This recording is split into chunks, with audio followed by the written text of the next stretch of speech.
Hello guys, ఈ video scholarship గురించి చేయడం జరిగిందండి. అది కూడా అందిస్తున్న ఒక ప్రైవేట్ కంపెనీ అనమాట. సో ఆ ప్రైవేట్ కంపెనీ నేమ్ వచ్చేసి సిమెన్స్ అండి. సో ఈ సిమెన్స్ వాళ్ళు స్కాలర్షిప్ అనేది ప్రొవైడ్ చేయడం జరిగింది. ఇక్కడ చూడండి, applications to Siemens scholarship programme 2024-2025 open అనమాట. సో ఎవరైతే స్టూడెంట్స్ ఇంట్రెస్ట్ ఉన్నారో అప్లై చేసుకోవాలని, సో వెంటనే అప్లై చేసుకోండి. అప్లికేషన్ డేట్స్ అనేది క్లోజ్ అవుతాయి అనమాట.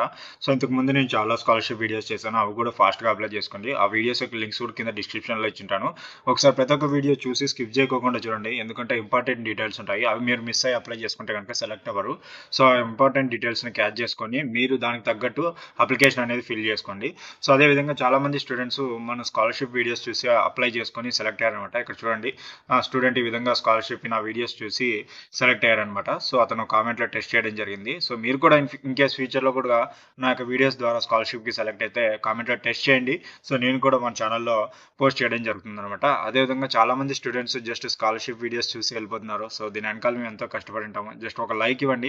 మీరు లైక్ ఇవ్వడం ద్వారా మాకు కూడా ఒక బూస్ట్ ఆఫ్ ఎంకరేజ్మెంట్ లాగా ఉంటుంది. దాంతోపాటు మన యూట్యూబ్ ఛానల్లో మన ఒక వీడియో అనేది టాప్లోకి వెళ్తుంది. మరికొంతమంది స్టూడెంట్స్కి హెల్ప్ఫుల్ అవుతుంది అనమాట. ఎవరైతే స్టూడెంట్స్ డ్రాప్ అవుట్ అవుతుంటారో, ఆ డబ్బుల వల్ల ఇబ్బంది కట్టుకోలేక, ఫీజులు పే చేయలేక డ్రాప్ అవుట్ అవుతుంటారో, సో అటువంటి వాళ్ళకి ఒక స్కాలర్షిప్ అనేది ప్రొవైడ్ చేయడం ద్వారా వాళ్ళు అప్లై చేసుకుంటే ఎలిజిబుల్ అవుతారనమాట.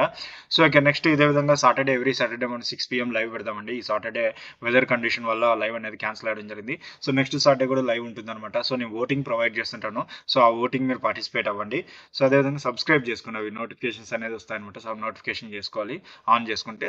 ఇక మనం నెక్స్ట్ ఎలిజిబిలిటీ డీటెయిల్స్లోకి వెళ్దామండి. సిమన్ స్కాలర్షిప్ అనేది 2024-25 అకాడమిక్ ఇయర్ అనేది అప్లికేషన్స్ ఓపెన్ అయ్యడం జరిగింది అనమాట. So students first year students అనమాట. ఎవరైతే ఫస్ట్ ఇయర్ స్టూడెంట్స్, అది కూడా గవర్నమెంట్ ఇంజనీరింగ్ కాలేజ్లో చదువుతుంటారు, ఒక్క ఐఐటి తప్ప, ఐఐటి కాకోకుండా గవర్నమెంట్ ఇంజనీరింగ్ కాలేజ్ ఉంటాయి కదా మిగతావి, అందులో ఎవరైతే స్టూడెంట్స్ మెకానికల్ కానీ, ప్రొడక్షన్ కానీ, ఎలక్ట్రికల్ కానీ, ఎలక్ట్రానిక్స్ అండ్ కమ్యూనికేషన్ కానీ, కంప్యూటర్ సైన్స్ కానీ, ఇన్ఫర్మేషన్ టెక్నాలజీ కానీ, ఇన్స్ట్రుమెంటేషన్ కానీ, ఇటువంటి కోర్సెస్ చేస్తున్న first year engineering students government కాలేజ్లో చదువుతుంటే ఆ స్టూడెంట్స్ ఈ స్కాలర్షిప్కి ఎలిజిబుల్ అవుతారనమాట. వాళ్ళ ఏజ్ అప్ టు 20 years, అంటే ఆ 20 years లోపే ఉండాలన్నమాట, అంతకంటే ఎక్కువ ఉండకూడదు.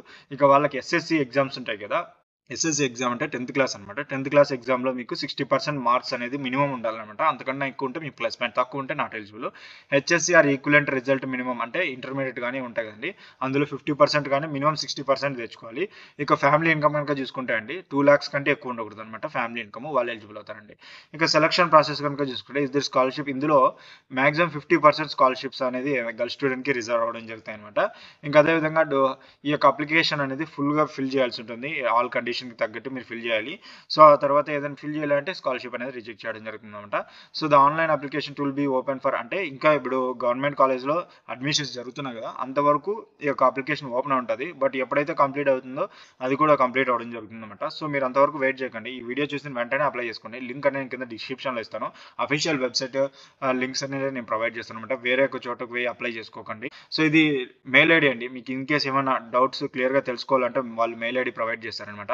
సో ఆ మెయిల్ ఐడి మీరు క్లిక్ చేసి మీరు మీ యొక్క డౌట్ని లేదంటే ఏదైనా మీకు తెలుసుకోవాలనుకున్న వాటిని అడగండి. ఉంటాయండి వీళ్ళు సెలెక్ట్ అయిన క్యాండిడేట్స్కి బెనిఫిట్ ఫీజు రింబర్స్మెంట్ అనేది, వీళ్ళకి ట్యూషన్ ఫీజెస్ ఉంటాయి కదా కాలేజ్లో, అది అనేది వీళ్ళు ప్రొవైడ్ చేయడం జరుగుతుంది. అదేవిధంగా మీరు బుక్స్ కొనడానికి కానీ, అదేవిధంగా స్టేషనరీగా ఉండడానికంటే మీరు స్టే చేసే హాస్టల్స్ కానీ, అదేవిధంగా ఏదైనా స్టేషనరీ థింగ్స్ కానీ, అడిషనల్ క్లాసెస్కి ఏమైనా పోవాలనుకుంటే కనుక, లైక్ కొంతమంది కోడింగ్ నేర్చుకోవడానికి కానీ, ఇంకా గేట్ ప్రిపేర్ అవ్వాలని, గవర్నమెంట్ ఎగ్జామ్స్కి ప్రిపేర్ అవ్వాలని వాళ్ళు అడిషనల్ ఉంటారు, అటువంటి కూడా ప్రొవైడ్ చేయడం జరుగుతుంది. అదేవిధంగా holistic development programme with internship at Siemens and other multinational companies. అదేవిధంగా వీళ్ళు దీంతో పాటు ప్యారలల్గా మీకు సిమాన్స్లో ఇంటర్న్షిప్స్ అండ్ అదర్ మల్టీనేషనల్ కంపెనీస్తో అనుసంధానం కలిగేటట్టు మీకు మీ యొక్క కెరియర్ గ్రోత్ అయ్యేటట్టు వీళ్ళు ప్రొవైడ్ చేయడం జరుగుతుంది అనమాట. Yearly scholarship is subjected to students clearing all subjects and scoring first class. అంటే మీరు ఏంటంటే మీరు మంచి పర్సెంటేజ్ తెచ్చుకోవాలి, అంటే అటెండెన్స్ 75% తెచ్చుకోవాలి. దాంతోపాటు వితౌట్ బ్యాక్లాగ్స్ లేకోకుండా ఉండాలి. అదేవిధంగా ఫస్ట్ క్లాస్లో పాస్ అయి ఉండాలన్నమాట. సో అటువంటి స్టూడెంట్స్ సెలెక్ట్ అవుతారండి. ఈక్వల్ ఆపర్చునిటీ అండి, అంతే గర్ల్స్ 50%కి గర్ల్స్ ప్రొవైడ్ చేయడం జరుగుతుంది. అదేవిధంగా బాయ్స్ కూడా అప్లై చేసుకోవచ్చు అనమాట. ఇది స్కాలర్షిప్కి సంబంధించిన డీటెయిల్డ్ ఇన్ఫర్మేషన్ అండి. సో మీరు ఎలిజిబుల్ అవుతే కనుక ఇక్కడ అప్లై ఉంది కదా, దీని మీద క్లిక్ చేయండి. సో దీని మీద క్లిక్ చేయగానే మీకు ఈ విధంగా రావడం జరుగుతుందండి. ఫస్ట్ నేమ్, పర్సనల్ డీటెయిల్స్ అని సంబంధించి ఈ విధంగా మీ first name, middle name, last name, full name, male female, అదేవిధంగా age, phone number, alternate number, email ID and alternate email ID, city, town, state, అదేవిధంగా డిస్టిక్, ఇవన్నీ ఉంటాయన్నమాట. సో మీరు ఇవన్నీ ఫిల్ చేయండి. సో ఆ తర్వాత ఫిల్ చేసిన తర్వాత నెక్స్ట్ ప్రాసెస్ ఉంటుందండి. సో ఆ విధంగా మీరు నెక్స్ట్ ప్రాసెస్‌ని డీటెయిల్‌గా మిస్టేక్ చేయకుండా ఫిల్ చేయండి. సో ఆ తర్వాత అన్ని డీటెయిల్ క్లియర్ చేసుకున్న తర్వాత ఒక పీడీఎఫ్ ఫామ్ ఏమో వస్తే ఒకవేళ జనరేట్ చేస్తే తీసుకోండి. ఒక లాగిన్ డీటెయిల్స్ అయితే గుర్తుపెట్టుకోండి. ఎందుకంటే లాగిన్ డీటెయిల్స్ మళ్ళీ మన స్టేటస్ చెక్ చేసుకోవాలి కదా!